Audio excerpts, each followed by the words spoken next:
মাগুরায় শিশু ধর্ষণের প্রতিবাদে উত্তাল বাংলাদেশ।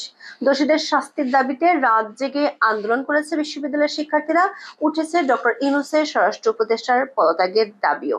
এই পরিস্থিতিতে ড্যামেজ কন্ট্রোলে নামলেন ডক্টর ইউনূসের আরেক সৈনিক, অন্তর্বর্তী সরকার আইন, বিচার ও সংসদ বিষয়ক উপদেষ্টা ডক্টর আসিফ নজরুল।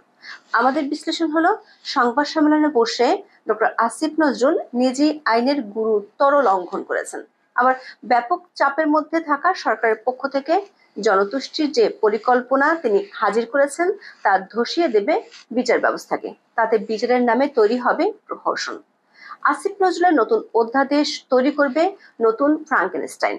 অন্যদিকে মাহফুজ আলমের মবের বিরুদ্ধে কঠোর ঘোষণা দেওয়ার মধ্যেই রাজধানীতে ঘটেছে 4টি মবের ঘটনা। আইন শৃঙ্খলা পরিস্থিতি নিয়ে যমুনায় জরুরি বৈঠক করেন প্রধান উপদেষ্টা ডক্টর মোহাম্মদ ইউনূস।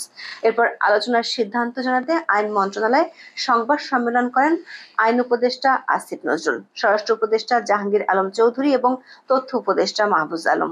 দর্শক, সংবাদ সম্মেলনে বক্তব্যের শুরুতেই আইনের ভয়ঙ্কর লঙ্ঘন করেছেন আইন উপদেষ্টা আসিফ নজরুল। 2020 সালের নারী ও শিশু নির্যাতন দমন আইনের 14 নম্বর ধারায় সংবাদ মাধ্যমে নির্যাতিতা নারী ও শিশুর পরিচয় প্রকাশের ব্যাপারে বিধিনিষেধ এবং শাস্তির বিষয়ে বলা হয়েছে। আইনের 14 নম্বর ধারার প্রথম অনুচ্ছেদে বলা আছে, ধর্ষণের শিকার কোনো নারী বা শিশুর তথ্য বা নাম ঠিকানা বা অন্য কোনো তথ্য কোনো সংবাদপত্রে বা অন্য কোনো সংবাদ মাধ্যমে এমন ভাবে প্রকাশ বা পরিবেশন করা যাবে না যাতে ওই নারী বা শিশুর পরিচয় প্রকাশ পায়। এই আইন ভাঙার শাস্তি হিসেবে অনধিক 2 বছরের কারাদণ্ডে বা অনূর্ধ্ব 1 লাখ টাকা অর্থদণ্ডে বা উভয় দণ্ডে দণ্ড দেওয়ার কথা আইনে বলা আছে। আমরা দেখেছি সংবাদ সম্মেলনে বক্তব্যের শুরুতেই মাগুরায় ধর্ষণের শিকার শিশুটির নাম সাংবাদিকদের সামনে তুলে ধরেন ডক্টর আসিফ নজরুল। অথচ এই সংবাদ সম্মেলনের মাত্র কয়েক ঘন্টা আগেও হাইকোর্ট থেকে ধর্ষণের শিকার শিশুটি এবং তার বোনের নাম ও পরিচয় সূচক সব ছবি সামাজিক যোগাযোগ মাধ্যম থেকে অপসারণের নির্দেশ দেওয়া হয়। বিটিআরসি কর্তৃপক্ষকে তাৎক্ষণিকভাবে এই নির্দেশ বাস্তবায়ন করতেও বলে আদালত। অথচ এর কয়েক ঘন্টা বাদই সংবাদ সম্মেলনে অবলীলায় শিশুটির নাম পরিচয় সাংবাদিকদের সামনে তুলে ধরেন আসিফ নজরুল।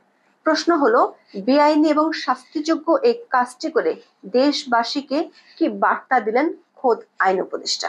দর্শক, সংবাদ সম্মেলনে মাগুরার শিশুটিকে ধর্ষণের ঘটনায় সরকার সর্বোচ্চ গুরুত্ব দিয়ে তদন্ত ও বিচার নিশ্চিত করবে বলে আশ্বাস দেওয়া হয়। তবে সাম্প্রতিক সময়ে নারী নিপীড়নের আলোচিত অন্য ঘটনাগুলো নিয়ে উপদেষ্টাদের বক্তব্য ছিল ধরি মাছ না ছুঁই পানির মতো। ঢাকা বিশ্ববিদ্যালয়ের শিক্ষার্থীকে যৌন হয়রানির অভিযোগে গ্রেপ্তার আসামির জামিন পাওয়ার ঘটনা নিয়ে প্রশ্নের জবাবে আইন উপদেষ্টা দেখিয়ে দেন মামলা প্রত্যাহারের কারণকে। তিনি বলেন, ভিকটিম নিজে মামলাটি প্রত্যাহার করেছেন। পুলিশ ওই ছাত্রীর চিঠি সহ মামলার কাগজপত্র আদালতে পাঠায়। সম্ভবত এটাই আসামির জামিন পাওয়ার কারণ। আসিফ নজরুল এরপর আবার বলেন, জোর জবরদস্তির কারণে ভিকটিম মামলা প্রত্যাহার করছে কিনা তা নিয়ে অনেকের সন্দেহ আছে। আর ঘটনার 4 দিনের মাথায় বিষয়টি নিয়ে ঢাকা বিশ্ববিদ্যালয়ের উপাচার্যের সঙ্গে কথা বলার প্রতিশ্রুতিও আমরা শুনতে পেয়েছি আইন উপদেষ্টার কণ্ঠে। বিশ্ববিদ্যালয়ের ছাত্রীকে যৌন নিপীড়নের ঘটনার পর অভিযুক্তকে ছাড়াতে থানায় মব সৃষ্টির বিষয়ে প্রশ্ন করতে তিনি মাইক ঠেলে দেন আরেক উপদেষ্টা মাহফুজ আলমের দিকে। তবে তার জবাবও ছিল অস্পষ্ট। মাহফুজ তার স্বভাবসুলভ ভঙ্গিতে জানান, আইন অন্ধ, তাই জাত পাত ধর্ম লিঙ্গ কিছুই দেখা হবে না। মব ভায়োলেন্স করলে নিধার্মিক ধার্মিক যাই হোক না কেন অপরাধীকে আইনের আওতায় আনার সিদ্ধান্ত 9 মার্চ থেকে গ্রহণ করা হয়েছে। সামনে মব ভায়োলেন্স থেকে যে কোনো নৈরাজ্যকর পরিস্থিতি তৈরি করা হলে সরকার কঠোর ভূমিকা রাখবে। এ বক্তব্য যখন দিচ্ছিলেন তখনও রাজধানীতে মব ভায়োলেন্সের ঘটনা আমরা দেখতে পেয়েছি। উপদেষ্টা আসিফ নজরুলের বাক্য ছিল ভবিষ্যতের প্রতিশ্রুতি। তাহলে শাহবাগ থানায় মবের বিরুদ্ধে কি ব্যবস্থা নেওয়া হবে না? সাংবাদিকদের এমন প্রশ্নের জবাবে আবারও তৈরি হয় অস্পষ্টতা। উপদেষ্টা মাহফুজ আলম জানালেন, তাদের চিহ্নিত করা হচ্ছে। তাদের বিরুদ্ধে সুনির্দিষ্ট অভিযোগ পেলে, কেউ মামলা করলে অথবা সরকার নিজে যদি পারে তাহলে ব্যবস্থা নেওয়া হবে। দর্শক, এই বক্তব্যের সারমর্ম আমরা বুঝতে পারিনি। একটি থানা আক্রান্ত হওয়ার ঘটনায় কার কাছ থেকে অভিযোগ পাওয়ার অপেক্ষায় আছে সরকার? এই ঘটনায় মামলা করার দায়িত্বই বা কার? একই সঙ্গে তথ্য উপদেষ্টা এটাও জানিয়েছেন, শাহবাগ থানার মব সহ গত 7 মাসে যারাই মব ভায়োলেন্স করেছে তারা সবাই সরকারের নজরদারিতে আছে। এ বক্তব্যে পরিষ্কার, অপরাধে জড়িত সবার তথ্যই আছে সরকারের কাছে, এমনকি তারা সরকারের আওতার মধ্যেও আছে, তবে বিশেষ কোনো কারণে তাদের বিরুদ্ধে ব্যবস্থা নেওয়া হয়নি। এখন প্রচন্ড চাপের মুখে দায়ের সারা বক্তব্য দিচ্ছেন উপদেষ্টারা।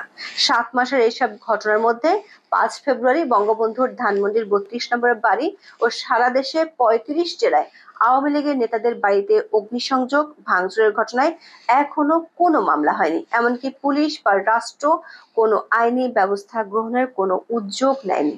প্রশ্ন হলো, যেখানে কোনো মামলাই হয়নি সেখানে মবের বিরুদ্ধে উপদেষ্টা মাহফুজ আলম কি ব্যবস্থা নেবেন? দর্শক, সংবাদ সম্মেলনে আসিফ নজরুল যে বক্তব্য দিয়েছেন তাতে দেশে নতুন ফ্রাঙ্কেনস্টাইন জন্ম নেওয়ার ইঙ্গিত আমরা পেয়েছি। আইন উপদেষ্টা দ্রুততম সময়ের মধ্যে নারী ও শিশু নির্যাতন দমন আইন সংশোধনের কথা জানিয়েছেন। তার ভাষায়, এর মাধ্যমে নারী ও শিশু নির্যাতনের মামলার বিচারের গতি আসবে, নিশ্চিত হবে অপরাধীর শাস্তি। তবে যেসব সংশোধনীর পরিকল্পনার কথা তিনি জানিয়েছেন তা বিচারকে পরিণত করতে পারে প্রহসন ও হয়রানিতে। তিনি এমন কিছু উদ্যোগ নিচ্ছেন যার ফলে স্বাভাবিক ও ত্রুটিমুক্ত বিচারের পথই বন্ধ হওয়ার আশঙ্কা তৈরি হয়েছে। আবার তিনি এমন অনেক তথ্য দিয়েছেন যা বর্তমান আইনে সেভাবে নেই। আমাদের বিশ্লেষণ হলো, বর্তমান আইনটি নিয়ে সংবাদ সম্মেলনে বিভ্রান্তকর অসংখ্য তথ্য দিয়েছেন আইন উপদেষ্টা। যেমন সংবাদ সম্মেলনে তিনি পরিষ্কার করেছেন, নারীর প্রতি সহিংসতার মামলার তদন্ত কর্মকর্তা 30 দিনের মধ্যে তদন্ত শেষ না করতে পারলে তাকে পরিবর্তন করে অন্য কর্মকর্তা নিয়োগের বিধান রয়েছে বর্তমান আইনে। এভাবে বারবার কর্মকর্তা পরিবর্তনের ফলে তদন্ত শেষ করতে দীর্ঘ সময় লেগে যায়। অন্তর্বর্তী সরকার এটি সংশোধন করে 15 দিনের মধ্যে তদন্তের সীমা নির্ধারণ করে দিবে এবং তদন্ত কর্মকর্তা পরিবর্তনের বিধান আর থাকবে না।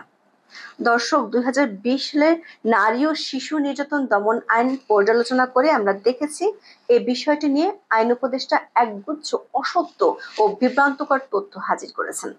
বর্তমান আইনে নারী ও শিশু নির্যাতন মামলার তদন্ত 30 দিনের মধ্যে শেষ করার বিধানটি যেভাবে তিনি দিয়েছেন তা সঠিক নয়। প্রথমত, নিয়োজিত তদন্ত কর্মকর্তার জন্য 2টি নির্দেশনা আছে বর্তমান আইনে। আসামি হাতে নাতে ধরা পড়লে তদন্ত শেষ করতে হয় 15 কার্যদিবসের মধ্যে, আর অন্য ক্ষেত্রে তদন্তের সময়সীমা 60 কার্যদিবস। আবার আইনের সর্বোচ্চ 3 বার তদন্তের সময় বাড়ানোর এখতিয়ার রয়েছে পুলিশের কাছে। এরপর সিদ্ধান্ত দেওয়ার এখতিয়ার আদালতের, এমনকি তদন্তে ব্যর্থতার দায়ে আদালত তদন্ত কর্মকর্তাকে শাস্তিও দিতে পারে।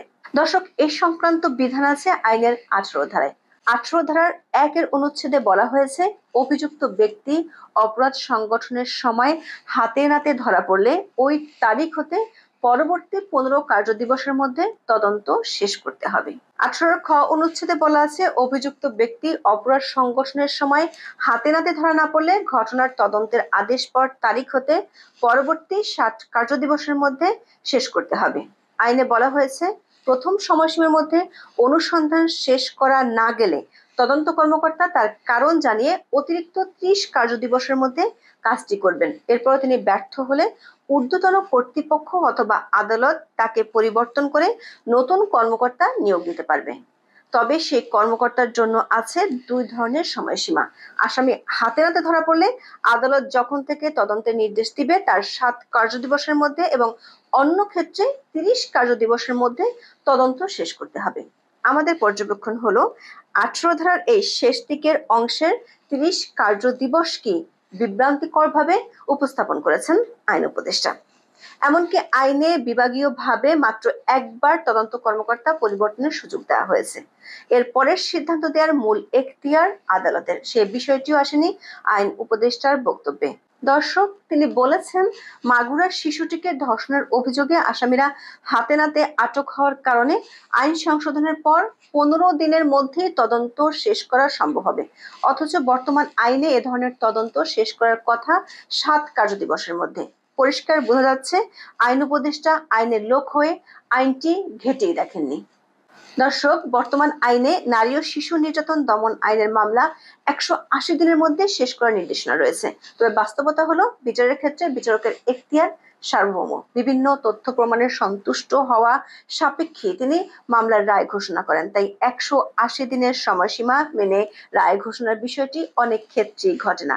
এরপরেও সরকার বিভিন্ন সময় আইনে এ ধরনের বিধান যুক্ত করে থাকে জনতুষ্টির জন্য।